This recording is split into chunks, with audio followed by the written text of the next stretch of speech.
On a Abu al-Ala al-Ma'arri, qui était aveugle, et il s'est cogné, il était sur une monture, et il s'est cogné il y a un arbre il s'est cogné, oui, vous avez compris, il s'est cogné.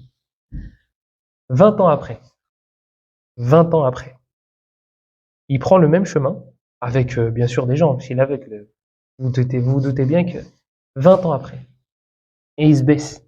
Et les gens lui disent, qu'est-ce que tu fais? Il dit, il y a un arbre pas loin. Je lui dis, il n'y a pas d'arbre. Et il a dit, non, je me rappelle, je me suis cogné, c'était ici. Il dit, t'es aveugle, qu'est-ce que tu racontes? Il a dit, je me rappelle, fouillez. Fouillez les racines, etc. Vous allez voir si je suis fou ou pas. Ils ont fouillé, il y avait les racines d'un arbre. 20 ans après. 20 ans après. Nous, on se rappelle pas de ce qu'on a mangé hier. Hein? Il était aveugle quand il s'est cogné. Donc, tu peux pas dire une clairvoyance parce que lui, il est compté parmi les grands abrutis de l'histoire. Ibn al-Jawzi dit même que les plus bêtes de la terre sont, et après il a cité Abu al-Ala al-Ma'adli. Il avait des poèmes un peu, il les connaît un petit peu beaucoup même. Mais dans notre domaine, ça nous sert, la mémoire. On a Ubaydullah ibn Umar al-Qawariri. قال أملى علينا عبد الرحمن بن مهدي 20,000 حديث حفظا. Ubaydullah ibn Umar al-Qawariri, il dit que Abdurrahman ibn Mahdi a cité, il a dit, il nous a cité 20 000 ahadiths avec leur chaîne de transmission. Comme ça, de mémoire. 20 000. 20 000. Imaginez-vous, là, quelqu'un, il vient et il vous cite 50 ahadiths avec leur chaîne de transmission. Vous allez le montrer du doigt. Dire, lui, mashallah. Lui, tu sais quoi, il connaît combien? 50 ahadiths par cœur. 50 avec chaîne de transmission. Il parle de 20 000. 20 000 ahadiths. C'est le fils de Abu Daoud al-Sijistani. Abu Daoud, celui qui a un sunan. Celui qui a un sunan, qui a un livre de hadith. Il a un fils qui s'appelle Ibn Abi Daoud. Ibn Abi Daoud, avant de vous raconter l'histoire sur sa mémoire, il avait un professeur. Comment il s'appelle son professeur? Ahmed ibn Salih al-Misri. Ahmed ibn Salih al-Misri. Il rentre. Et Ahmed, il avait une condition qui était un peu bizarre. Ahmed ibn Salih al-Misri, pas l'imam Ahmed. Il avait une condition qui était un peu bizarre, mais il fait ce qu'il veut, c'est son assise. Toute personne qui n'avait pas de barbe n'avait pas le droit d'assister à son assise. Personne qui n'a pas de barbe, elle sort. Ibn Abi Daoud, il n'avait pas de barbe. Il était imberbe, comme ça. Il était imberbe. Il dit, tu sors. Et tu sors. C'est le fils de Abu Daoud. Oh. Dans les savants du hadith, Abu Daoud, c'est une sommité. Toi, tu vas jeter le fils de... Donc Abu Daoud, il voit ça. Il lui dit, laisse, c'est mon fils. Il lui dit, sors. Il dit, écoute, teste-le. Et s'il est nul, jette-le. Il l'a testé. Il a répondu à toutes les questions. Et attention, hein, c'est pas combien de piliers il y a dans l'islam. Hein. C'est pas ces questions-là. C'est des questions avec des chaînes de transmission, etc. Sinon, tu sors. Sinon, tu sors. Il a répondu à toutes les questions. Il a dit, c'est la seule exception que je ferai. Le reste, j'accepte pas. Ibn Abi Daoud, il était en voyage et il était sur le retour du Hajj. Il était sur le retour du Hajj. Les gens, ils voient Ibn Abi Daoud. Mon père, c'est Abu Daoud. Tu dois être trop balèze. Cite-nous des hadiths. Il a dit, j'ai pas mes livres. Moi, je suis venu pour faire le Hajj. J'ai pas pris mes livres. Et les livres, c'est pas ça. Hein. C'est pas ça, les livres. C'est des kilos et des kilos. Donc, il a dit, j'ai pas mes livres avec moi. Moi, je suis venu pour faire le Hajj. T'es le fils d'Abu Daoud, toi? Ah, ils ont piqué quelque chose, là. Là, ils ont touché quelque chose. Il a dit, d'accord. Écrivez. Il aura cité 20 000 hadiths de mémoire. Avec leur chaîne de transmission.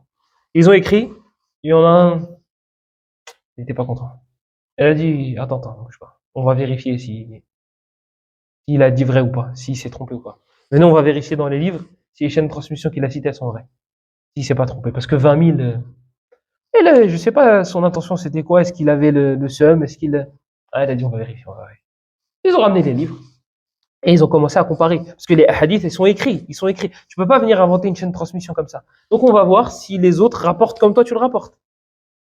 Dans les 20 000, ils ont trouvé qu'ils s'étaient trompés sur 3. Dans les 20 000, ils ont trouvé qu'ils s'étaient trompés sur 3. Attendez. Lui, il a vérifié dans ses livres à lui. Dans les 3, il y en a 2, c'est pas lui qui s'est trompé, c'est ses professeurs. Ce sont ses professeurs. Dire lui, il les a appris comme ses professeurs lui ont cité. C'est eux qui se sont trompés, c'est pas lui.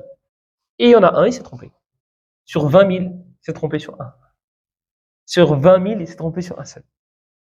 Voilà les hommes qu'on a dans notre communauté. Un homme comme ça, dans leur communauté à eux, ils en auraient fait un prophète. Ils en auraient fait un prophète. Ad-Daraqutni. Wa alaykoum salam wa rahmatullah. Ad-Daraqutni, rahimahullah, un des grands mémorisateurs aussi du hadith, il était en train de copier un livre dans une assise de Ismaïl al-Saffar. Et regardez, vous discutez avec votre femme, avec un frère, vous écrivez un message et il y a le frère qui vous parle. Il y en a un qui va rentrer dans l'autre. Soit tu vas dire je t'aime à un frère sans faire exprès, soit tu vas dire demain on va s'entraîner à la boxe à ta femme. Il y a un des deux qui va rentrer dans l'autre. Daraqutni, il est en train d'écrire, il est en train de copier un livre.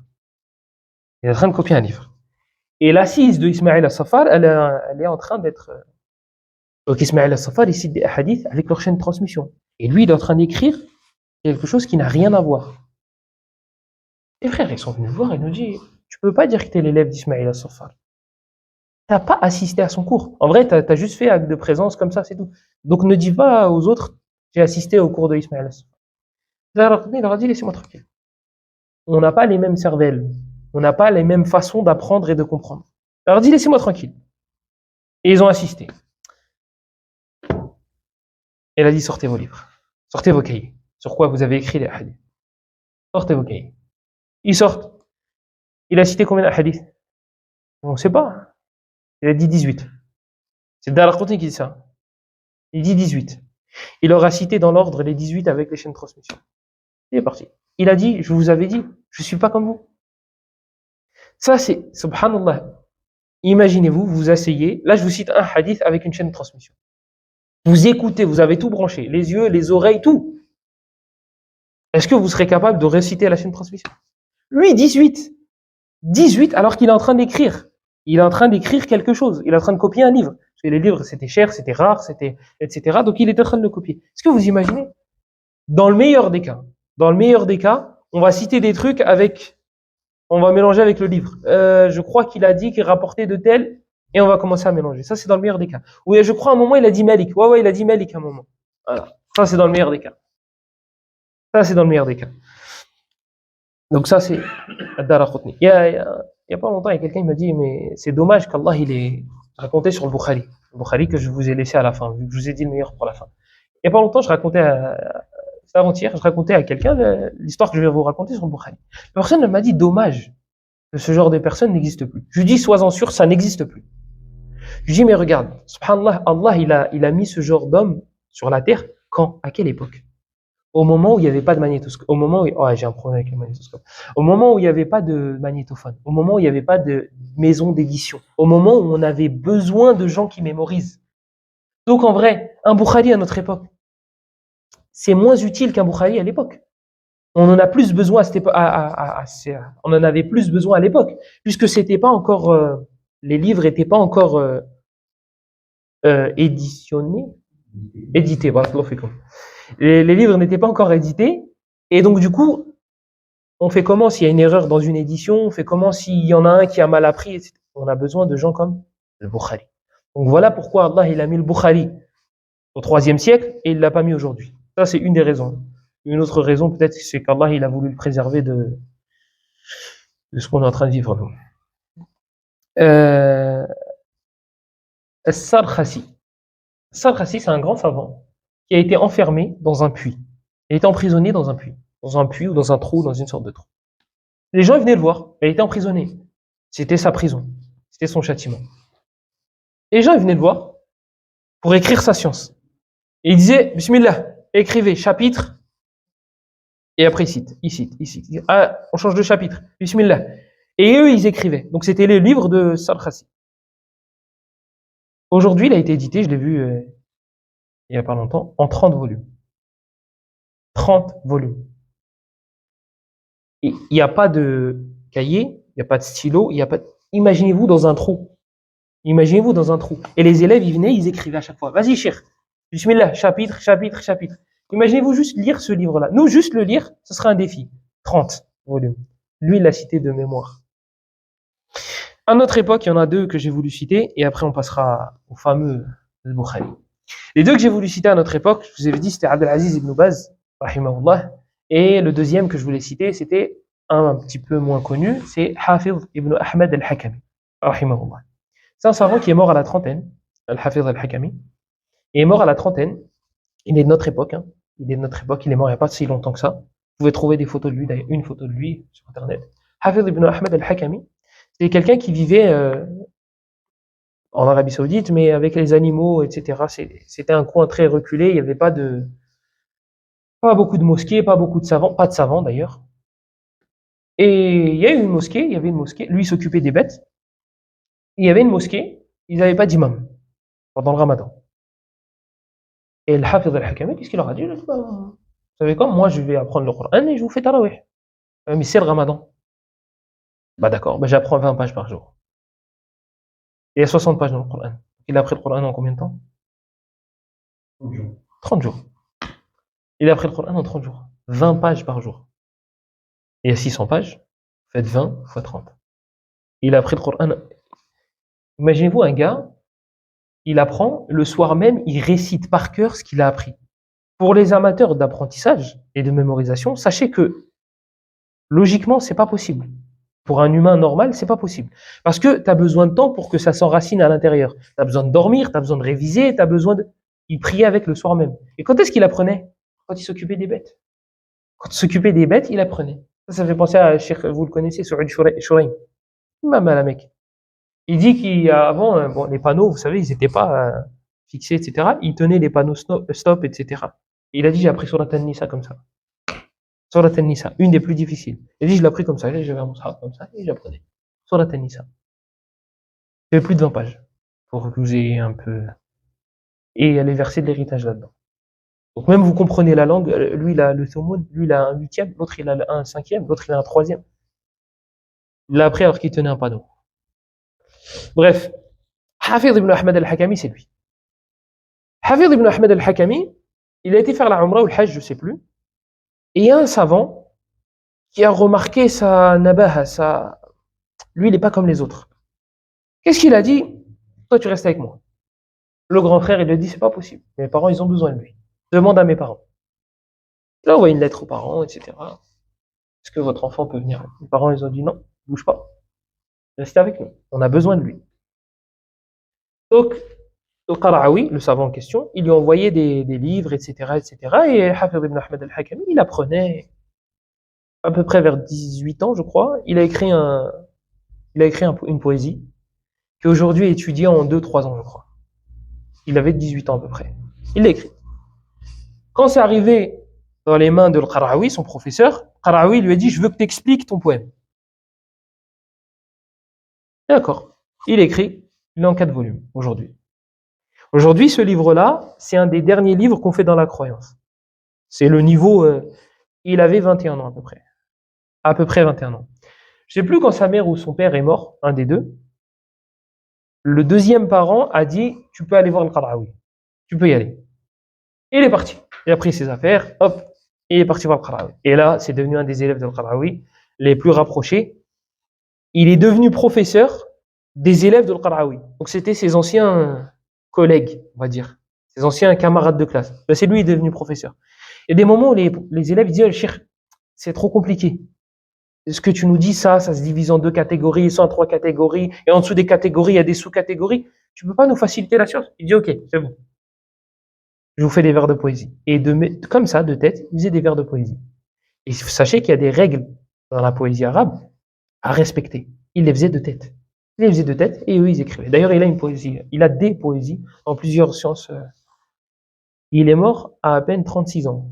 À peu près. C'est la trentaine. Il est mort à la trentaine. Je me rappelle plus de son âge. Non. Il avait la trentaine. Il avait moins de 40 ans. Il avait moins de 40 ans. Il est mort, je sais plus ce qu'il avait à la tête, rahimahullah. Il avait 2 femmes, 2 épouses. Lui, quand il est arrivé à Mecca et Médine, etc., il voit des bibliothèques. Vous savez, les livres auxquels vous avez accès aujourd'hui, et Inch'Allah, vous vous en rendrez compte encore plus lorsque vous aurez l'arabe, c'est des livres, vous allez trouver dans la biographie de certains savants, disent, ben moi, j'aurais donné tout ce que j'ai pour l'avoir. Un grand savant dans le hadith, un Misri, un Égyptien, je crois que c'est Ahmed Shakir, je crois que c'est lui, parce qu'ils sont plusieurs dans la famille à être devenus des savants. Même le père était savant. C'était deux frères. Il disait qu'il n'avait pas le Musannaf de Abdul Razzaq. Là, aujourd'hui, vous allez sur Internet, Musannaf Abdul Razzaq. Hop, 140 €. Commande. Bon, c'est pas Amazon, vous l'aurez pas le lendemain, mais vous allez le recevoir dans la semaine ou la semaine d'après. Lui, c'est devenu un savant du hadith, il l'avait pas. Vous l'avez. Vous avez accès à des informations qu'il a même pas. C'est hyper facile. Hafid al-Hakami, lui, il vient d'un truc où c'est un coin paumé, il n'a pas de livre, il voit les bibliothèques des savants, etc., etc. Donc, il a été invité chez un savant avec des frères. Et il voit un livre qui s'appelle Khalq wa Af'al al-Ibad de Bukhari. Waouh! Qu'est-ce qu'il a fait? Une feuille, un stylo, hop, je copie. Même si c'est des feuilles qui volent, même si c'est pas grave, mais allez, tant que je l'ai, c'est pas grave. Ils sont partis dormir, eux. Tout le monde est parti dormir. Lui, il copie le livre. Le cheikh, il se lève, le savant, il se lève, celui qui a la bibliothèque. Il dit, qu'est-ce que t'as fait? Il lui dit, bah, j'ai passé la nuit à l'écrire.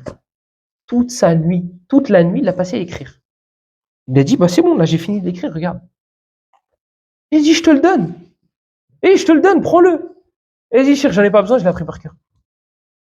En une nuit, il l'a écrit, il l'a appris par cœur. Et Khalq wa Af'al al-Ibad de Bukhari, c'est pas c'est des textes avec des chaînes de transmission aussi. Il l'a appris par cœur, il dit, j'ai pas besoin, je l'ai appris. Ça, c'est à notre époque. Hein. Ça, c'est quelqu'un qui est mort il n'y a pas si longtemps que ça.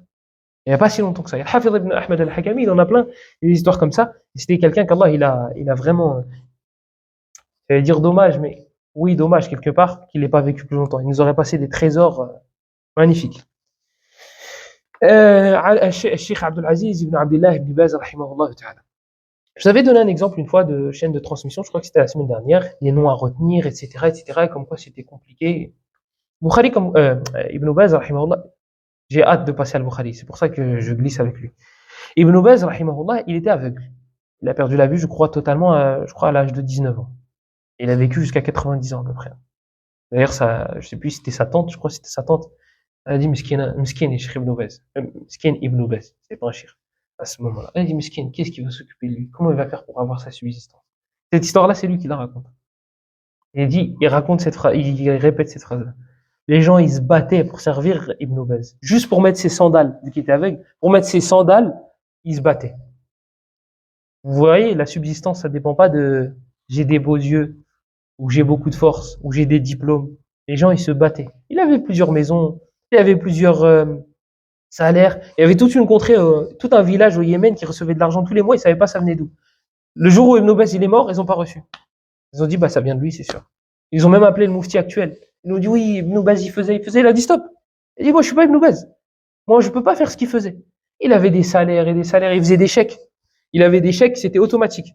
Il passait, je sais plus, c'était 10 000 riyals, je crois. Je crois que c'était 10 000. Il passait à chaque fois qu'il y avait un pauvre qui disait, tiens, tiens, tiens. Et les gens, ils allaient encaisser. Et les banquiers, ils savaient que ça, c'était un chèque qui venait d'Ibn Baz. 10 000, c'est classique, c'est Ibn Baz. Je crois que c'était 10 000. Et un gars, une fois, il a rajouté un zéro. Sauf que le chèque, mis en nombre, il est écrit. Si tu fais un chèque de 100 €, tu vas écrire 100 € en chiffres, en nombre. Tu vas écrire le nombre et tu vas écrire après 100. C'est ENT. Et le gars, il a pas changé l'autre truc. Le banquier, il appelle. Connaît Ibn Baz. Il appelle. Cheikh. Et un gars, il a fait ça, ça, ça. Il a dit, donnez-lui. S'il l'a fait, c'est qu'il en avait besoin. Ça, c'est Ibn Baz. Il engueule celui qui lui a pas donné. Il engueule celui qui lui a pas donné. Il y avait une histoire avec Cheikh Ibn Baz, rahimahullah. Mais je sais pas si je pourrais la raconter, donc. Sur sa karam. Générosité. C'est une très belle histoire. D'ailleurs, le Cheikh Abdelaziz Sedhan, un de ses élèves, il a écrit un livre entier sur lui.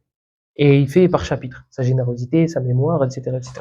On en parlera, Inch'Allah, un jour, parce que je veux absolument vous parler de Bukhari avant de vous laisser.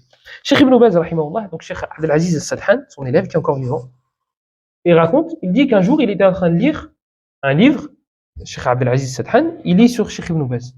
Il lui lit At-Tarikh al-Kabir, un livre de Bukhari qui fait 12 volumes. 12 volumes avec plein de chaînes de transmission. Et il dit, Cheikh Abdelaziz Sedhan, il dit, parmi les noms des rapporteurs, à un moment, il dit Salih ibn quoi? Mais il dit Salih. Sadaqat ibn Salih. Sadaqa, c'est facile à retenir. Sadaqat ibn Salih. Il dit, Cheikh Ibn Baz, il dit stop. Cherche la biographie de cet homme. Sadaqat ibn Salih cherche sa biographie. Va chercher les livres, Abdelaziz Sedhan, cherche Sadaqa, Sad, cherche dans le Sad. Il dit Sadaqat al-Thawri. Cheikh Ibn Baz dit, Allah yahdik. Il dit qu'Allah te guide. Recommence. Cheikh Abdelaziz Sedhan, il dit Sadaqat al-Thawri. C'est le gars qui est aveugle qui dit Allah yahdik, recommence à lire. Hein. Et je recommence. Abdelaziz, il raconte, il dit, je pensais qu'il me corrigeait une faute de grammaire. Il dit, Cheikh, je suis faible dans la grammaire. Et il lui dit, répète. Il dit, Sadaqatu al-Thawri. Il lui a dit, Sadaqahu al-Thawri. Là, en arabe, il a rajouté un tout petit truc. Dans l'écriture, il a rajouté un tout petit truc. Ça a changé tout le mot. Ça a changé toute la phrase. Vous imaginez, lui, il est aveugle. Et c'est lui qui lui dit, non, tu t'es trompé, relis bien. Et Cheikh, regardez comment il a fait. Il faisait en sorte, et ça c'est une tarbiya, c'est une éducation, c'est qu'il essayait de faire en sorte que lui ait raison. Donc il lui dit recommence, je te donne pas la réponse directe, cherche encore. Donc il lui dit Allah yahdik, lis. Il relit Sadaqat al-Thawri. Il dit non, il dit Cheikh, je suis faible dans la grammaire, recommence. Il dit Sadaqat al-Thawri, il dit c'est Sadaqahu al-Thawri. Il y a qu'un seul, il y a deux petits traits qui changent. Sadaqa, à la fin c'est un ta marbuta. D'accord? Sadaqa. Si vous enlevez les deux points là-haut, ça fait Saddaqahu al-Thawri. Lui, Abdelaziz Sedhan, il a rajouté les deux points. Sadaqatu al-Thawri. Lui dit non, c'est 100. Vous imaginez, il est aveugle. Et l'autre histoire, c'est son fils, je crois, qui racontait. Il disait que dans la voiture, Cheikh, on lui lisait des livres. Cheikh, il perdait pas de temps. Et on lui lisait des livres.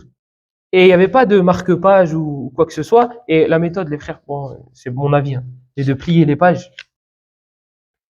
Moi, quand je vois quelqu'un, il plie les pages d'un livre, volontairement ça me déchire le cœur. C'est un trésor. Une fois, Ishaq ibn Rahawi, il a jeté un de ses livres. Imam Ahmed l'a regardé. Il a dit, c'est comme ça qu'on fait avec les paroles des pieux. Juste les paroles des pieux. Alors imaginez-vous, c'est un livre de hadith ou quoi que ce soit. Ça fait mal au cœur. Ça fait mal au cœur. Normalement, c'est vos bijoux, c'est vos trésors. Et qu'il n'y avait pas de marque-page. Cheikh Ibn Baz, il disait à son fils, page 12. Il se rappelle d'où il s'est arrêté. Donc il dit, reprends page 12. C'est comme un reproche. Alors que le cheikh, il est descendu de la voiture, il a donné cours, il a répondu aux questions, etc. Rentre dans la voiture, l'autre, il va chercher page 12. Hop, il va à page 12 et il continue à lire. Ça, c'est un échantillon de Cheikh Abdelaziz ibn Baz. Le Bukhari, rahimahullah, il y a 3 histoires sur lui que j'ai ramenées. La première, un jour, il est venu dans une assise d'un grand savant. C'était le savant de Naïsabour. C'était le savant de Naïsabour. Le cheikh, il cite des hadiths avec les chaînes de transmission. Bukhari lève la main et cheikh, tu t'es trompé. Imaginez-vous, vous êtes cheikh, vous êtes le cheikh du pays. Il y a un jeune, il lève la main, il dit cheikh, tu t'es trompé. Je t'écoute. Et lui dit le hadith que tu as rapporté. Tu as dit qu'il est rapporté par Sofiane. Selon Abu Zubayr, selon Ibrahim al-Nakha'i. Et Sofiane, il rapporte pas de Abu Zubayr. Il rapporte de Zubayr ibn Adi. Tu as confondu.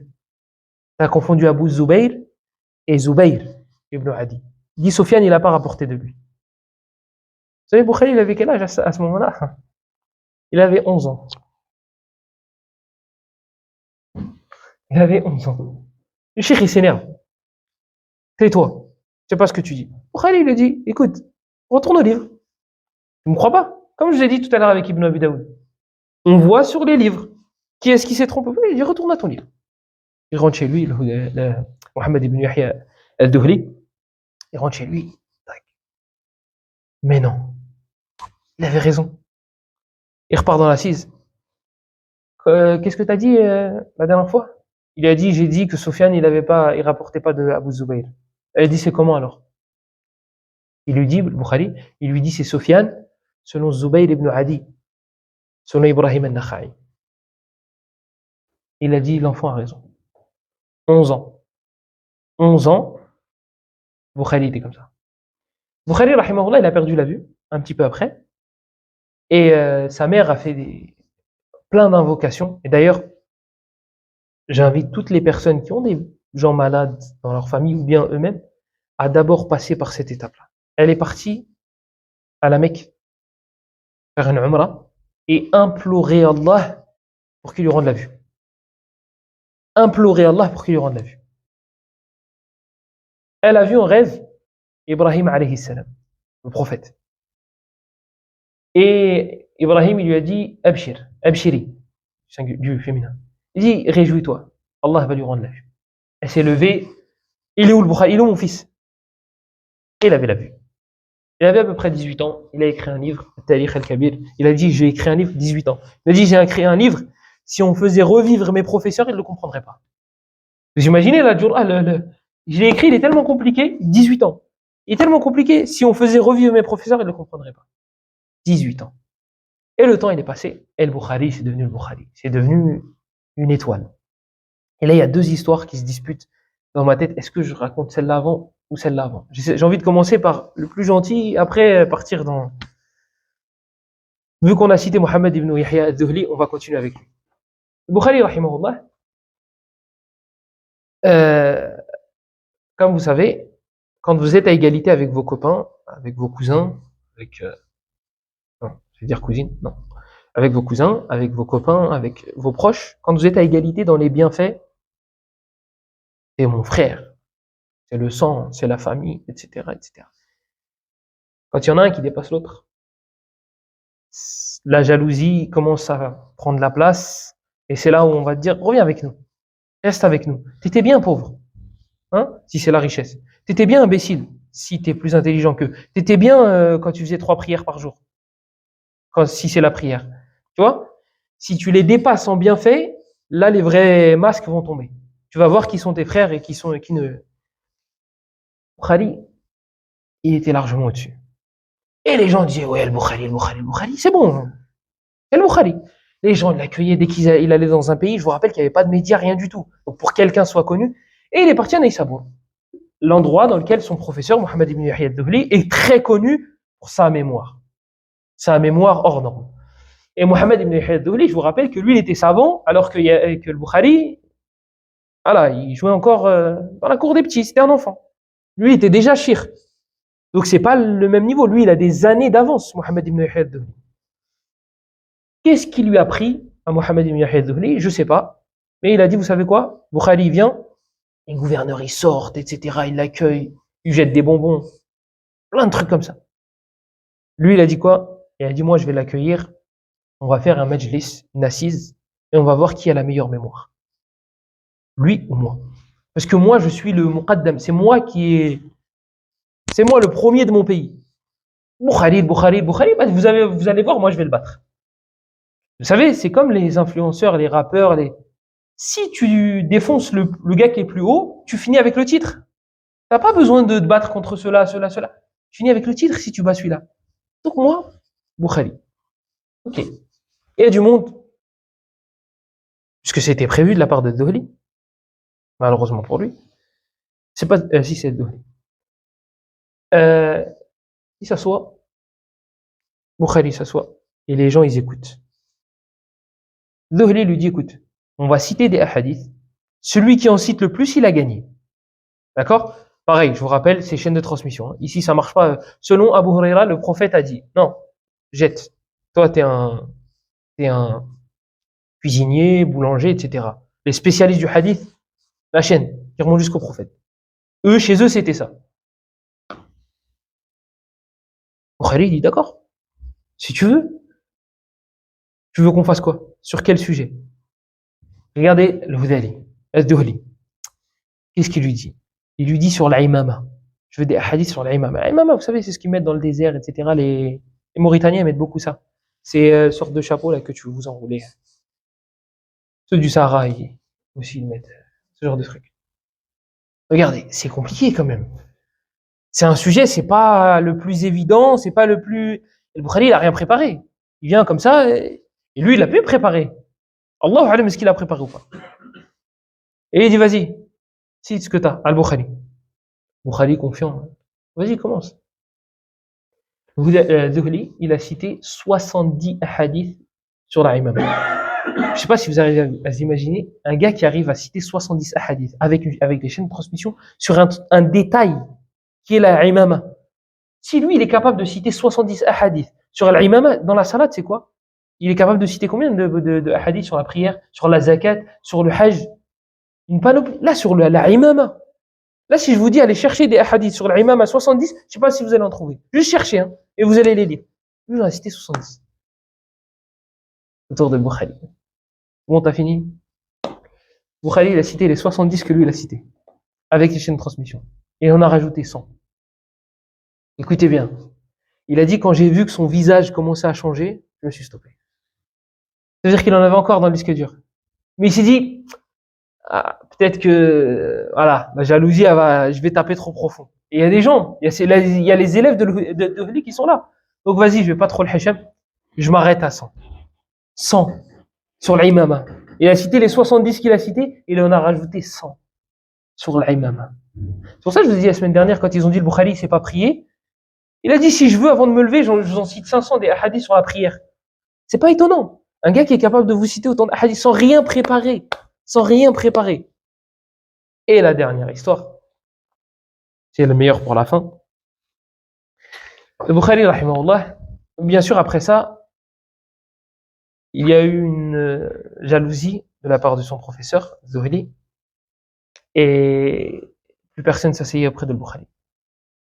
Vous savez, les fameuses mises en garde qu'on a maintenant, leurs pieux prédécesseurs, c'est ces gens-là.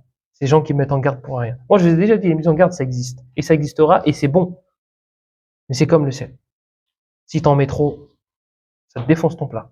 Et ben là, il y en a trop. Là, c'est trop.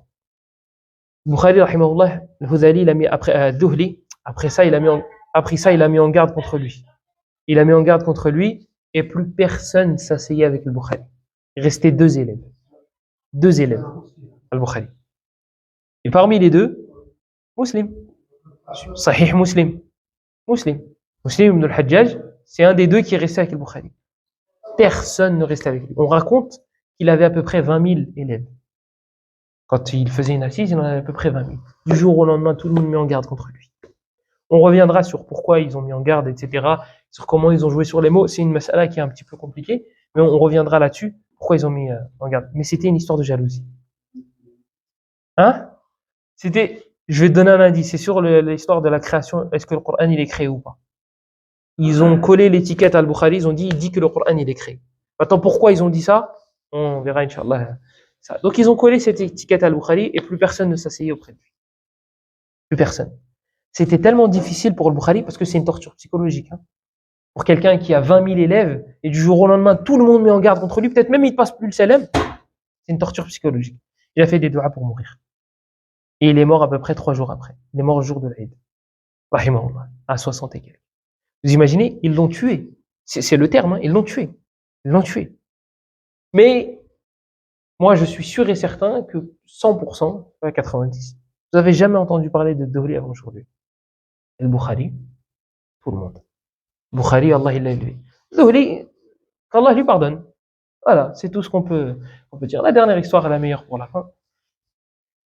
Ils ont voulu, vous savez, les Arabes, ils ont un proverbe, je sais plus c'est quoi le nom, j'ai oublié. Ils disent, le fait d'entendre parler de lui, c'est meilleur que de le voir.